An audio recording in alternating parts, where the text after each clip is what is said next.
There's been no shortage of fantastic RuneScape series made over the last 2 decades, with the game boasting a vast array of talented and dedicated creators. Some series rival even those on Netflix and other notable streaming platforms, so today, we're gonna have a look at the most bingeable RuneScape series ever created. RuneShark and Born for PvM were nothing short of pioneers in the early days of RuneScape content creation. In August 2011, RuneShark and Born for PvM uploaded the first video of their iconic Godsword set from scratch series. Starting on their max combat accounts, but without any items whatsoever and playing like Iron Men, the goal was simple: to obtain all 4 Godswords from the God Wars dungeon bosses completely from scratch. The idea was incredibly unique at the time, as this was long before the Iron Man idea was ever considered. And this was done when Godswords were all the rave and AGSs were still the meta in PKing, back in the days when they hovered around 100 mil a pop.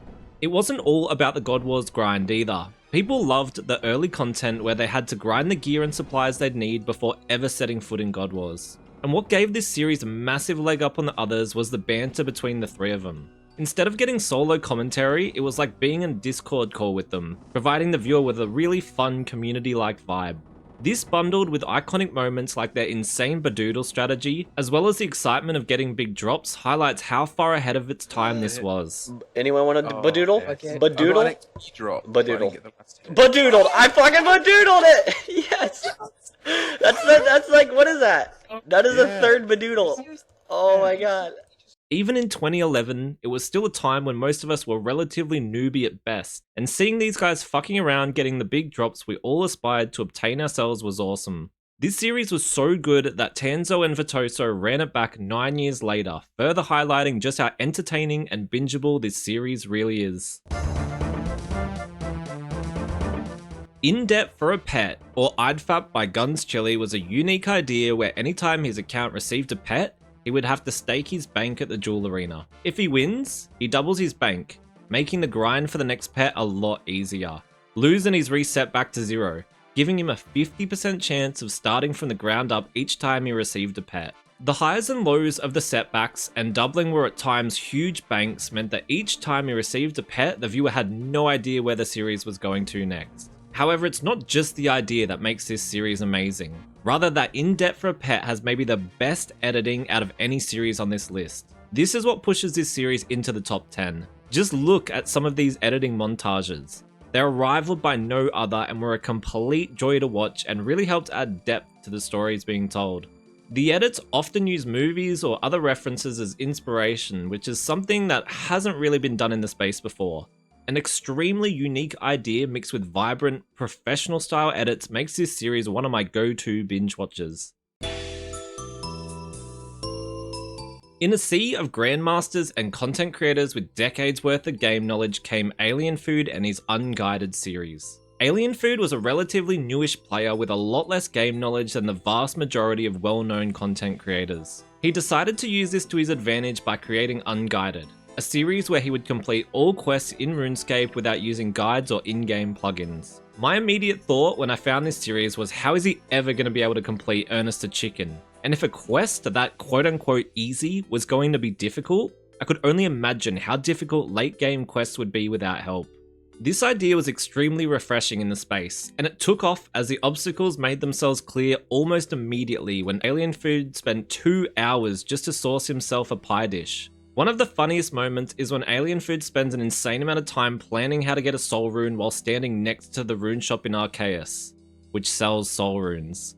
Or when he spends a bunch of time searching all of Mauritania for the tomb during the quest in aid of Myraki, based solely on the hint that it was somewhere near Patadomus, the initial temple you pass through on the way to Mauritania.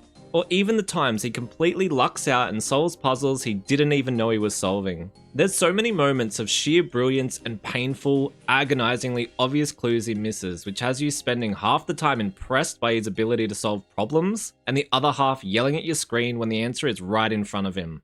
This, paired with his ability to navigate through older cryptic quests like the Legends quest and come out victorious, brings about a unique viewing experience, making this one of the most bingeable RuneScape series ever made. PvP Hardcore Iron Man is an idea that was crafted during C Engineer's TYC series, and it led to a number of different creators giving the idea a crack. It was extremely tough trying to choose between C Engineer's, Lemoy's, and Solo Mission's version of the series. The reason I've gone with Solo is because personally I love the hype music with these little montages. Additionally, Solo Mission really pushes his elite in-game skill level and plays quite a dangerous and exciting style of the mode, with the intensity further increased by the bounty he places on the account that quickly rises from 250 mil to 1 bill.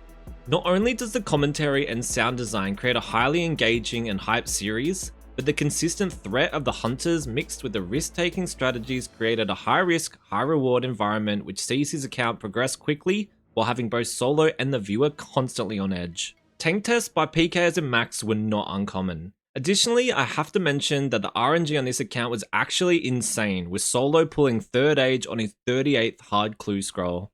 If you're enjoying this list so far, consider subscribing and liking the video. Help me reach the 1k dream, I'm the closest I've ever been. Back when Machinima was all the rave, Noob Show created the greatest RuneScape series that had ever been made at the time, RuneScape Gods Exposed. The show centers around the 3 primary RuneScape gods, Zamorak, Saradomin, and Guthix, who are all brothers. In the first episode, Guthix makes a grave mistake when he tries teleothering a bear to save someone, but misfires and ends up casting it on the King Black Dragon, teleporting it to Falador. As part of their restitution for destroying half of Falador, the gods must create a reality TV show and move from their godly safe haven to a much less exciting farm on the outskirts of Falador. The show centers around the problems that occur when the lower IQ Guthix makes poor choices, in which Zamorak and Saradomin have to constantly clean up. This is marred in a sea of bickering and disagreement between the two while doing so. After landing themselves in a convoluted conspiracy, they enlist the help of Gunthorian, who himself lands up in all sorts of trouble. Additionally, my favourite parts of the series were the sponsored general store segments. They're a little bit different from what we typically see today. Welcome to the general store. We sell stuff and much more. Buckets, knives, and all sorts of things. We have so much things that we are running out of things at the general store. Although the humour is a little dated, we're nostalgia addicts, so it can still be appreciated today. The videos were insanely ahead of its time, and although the series as a whole is short, it makes for a great binge watch. Limpwort, where do I even start? When I say this legend is built different, I mean he may be the most psychotic grinder I've ever seen, and my word do I respect the hustle. His extreme one chunk account requires completing every possible task in a chunk before leaving. And you know what the problem with that is? The original spawn chunk in Lumbridge has both the woodcutting cape and the defense cape, which meant that this madman cut 220,000 oak logs with a steel axe and killed 500,000 men and women in Lumbridge with mithril weaponry before he was able to roll his first chunk. This took him more than 2 years before he ever released a single video. The insanity has since continued, and it's become one of my favourite series of all time. The sheer size of the grinds are incredible. Not even pets are exempt from his lists. The Calfight grind in particular was pretty wild, and what I love about Limpwort's style is he's not afraid to troll either. Once he finally received the jar of sand drop from the Calfight Queen, he revealed that he had actually obtained the Calfight Princess much earlier. The list goes on, but I have to mention the fact he managed to get 99 construction by using bagged plants and repairing totems at Tempros for around 8k XP per hour, since he didn't have access to a saw. And trust me when I say this is all just the tip of the iceberg. Along with the dedication, Limpwort's light-hearted and down-to-earth commentary adds a nice touch to the long grinds and helps wrap this series into an insanely bingeable watch. Who knows, maybe in another decade or so, we'll be able to watch the whole thing from start to finish as he completes what would have to be the most insane account ever made. By Release by Jimmy was an instant hit with the RuneScape community. The goal of the series is to complete every quest in RuneScape in order of their release. It's done on an Iron Man, and Jimmy restricts himself from using items or content that wasn't released before the specific quest he was working on at the time. It was a very creative way to play the game, but what made this series cut through the rest was the way Jimmy actually took the time to not only read the dialogue we'd usually be spacebar mashing through, but voice acting the different characters. This meant that many viewers, myself included, were actually experiencing and understanding the quests in the way the developers had originally envisioned. And we found out that a lot of the storylines were actually pretty amazing when you take the time to read them. With many episodes pushing 1 hour long, it added a lot of meaning to the grinds Jimmy would undertake to get to the endgame, particularly the Song of the Elves requirements, if you know, you know. Not only that, but the incredibly talented rap songs we heard along the way, as well as the emotionally cinematic ending makes this series well worth watching. And with 56 episodes, it makes for the perfect binge watch. Jeoparite's Northern UIM series is pretty unique as far as region-locked accounts go. The premise is simple: stay north of the wilderness ditch.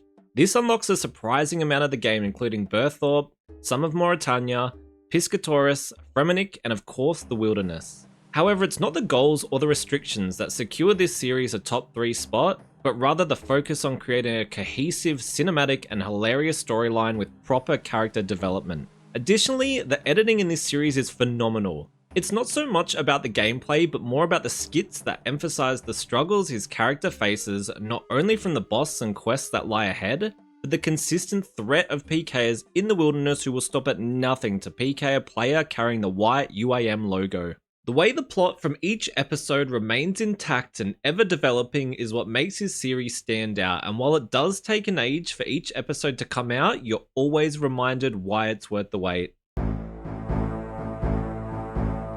Bodhi's one-man army series may have had the greatest impact on RuneScape itself than any other series ever made. One-man army is credited as the innovation that brought Iron Man to life. In fact, when Iron Man came out, the Iron Man tutor's name was Adam, a reference to Bodhi.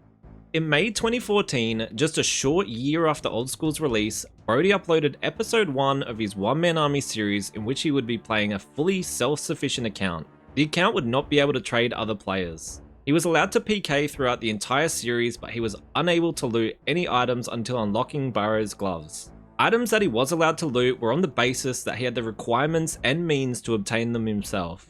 He also added a killstreak system, which we won't get deep into here, but with a goal of obtaining a 25 kill streak, it definitely gave a Call of Duty nuke-inspired theme, which made the PKing segment of this series a lot more interesting than the usual goal of just killing for the loot. What people really enjoyed about this series was the skilling and resource collection, since it was done in a way that really hadn't been seen before. The early episodes set the tone quickly when Bodhi spent more than 3 hours picking flax in the first video, highlighting what would be both a fun and arduous early game that would require some out-of-the-box thinking. You have to remember there were no Iron Man guides or anything, so watching Bodhi trying to figure out the metas was new and extremely enjoyable. The sheer originality of the content, as well as Bodhi's passionate and vibrant commentary, along with his game knowledge, made this series one for the ages, and it stands the test of time, still holding up more than 12 years later. Legends, I've added Gillenor games as the bonus just because the series format is different to the other series listed here. However, I couldn't make this video without at least mentioning it. I made a video covering the greatest moments in all of Gillenor games, so I'll leave a link to that in the description if you're having GG withdrawals like I am. Swampletics is RuneScape's most successful series ever created, and it's easy to see why. The series follows Settled's Mauritania-locked Ultimate Iron Man. You can immediately tell how much thought was put into the series when Settled arrives in Mauritania with a combat level of just 5, having gained as little XP as possible before locking himself to the region in order to make the challenge as pure and difficult as possible. With an ultimate goal of taking on the Theatre of Blood, one of RuneScape's 3 raids and widely considered one of the hardest challenges in the game, behind only the Inferno at the time of release, it was clear that this series was going to be a huge project.